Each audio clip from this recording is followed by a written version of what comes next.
जो सरकार हमारा ये अंदर मिशन चल रहा है, हमारा सरकार से उमर अब्दुल्ला साहब की एक स्टेटमेंट बार बार आती है कि हाँ, इस वर्ष, इन 5 वर्षों में, इस वर्ष, इस फाइनेंशियल ईयर में हम जो है वो फेस बैलेंस में लोगों को करना शुरू कर देंगे। लेकिन हमारा आग्रह है सरकार से कि ऐसा धोखा,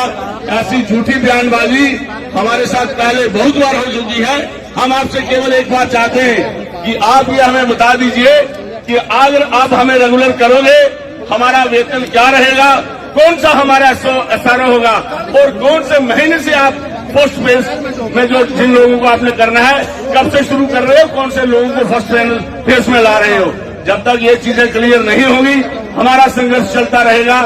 हमें किसी के झूठे, अभी क्या है, जैसे सरकार कह रही है कि हम आपको इसी वर्ष करेंगे, इसी वर्ष का मतलब क्या हुआ ये हमको समझना होगा। इसी वर्ष, इसी फाइनेंशियल ईयर, इसका मतलब अगले 31 मार्च को भी कर सकते हैं वो वर्ष, तो वो फाइनेंशियल ईयर तो अगले 31, तो हमारे तो 12 महीने चलेंगे जीवन के,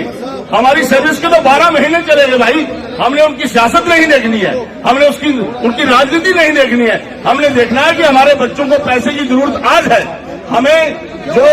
रोटी की जरूरत आज है, हमें कपड़े की जरूरत आज है, तो आप हमें अगला 31 मार्च दिखा रहे हो। और उसमें भी अगर वो 2000 आदमी को पक्का कर देंगे तो फिर बाकी वाले जो बचेंगे वो अगले 31 मार्च का इंतजार करेंगे, क्योंकि उमर साहब को, उनके मंत्रियों को और हमारे जो एमएलए बैठे हुए हैं उनको तो कोई परवाह नहीं है। उनकी सैलरी तो बढ़ गई है, उनको तो सैलरी भी खूब मिल रही है, उनको गाड़ियां भी नहीं मिली है और उनकी पेंशन भी लग जाएगी। लेकिन हमारे बच्चे सफर कर रहे हैं। मैं आपको बताना चाहता हूं कि हमारे बहुत से ऐसे लोग हैं जिनके बच्चे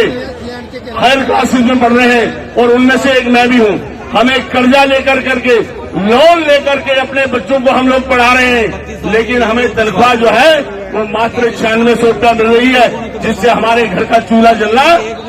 बहुत मुश्किल है। तो बंधुओं, आपसे विनम्र आग्रह यही है मेरा, आपसे बार बार ये कहूंगा और सरकार से ये विनती हम करते हैं कि आप यदि ये लोगों के संघर्ष को बंद करना चाहते हो, आप यदि वास्तव में ये चाहते हो कि हमारे खिलाफ हाय हाय ना हो, हमारे खिलाफ कोई आवाज ना उठाए, जैसे कुछ मंत्री लोग हमारे नाराज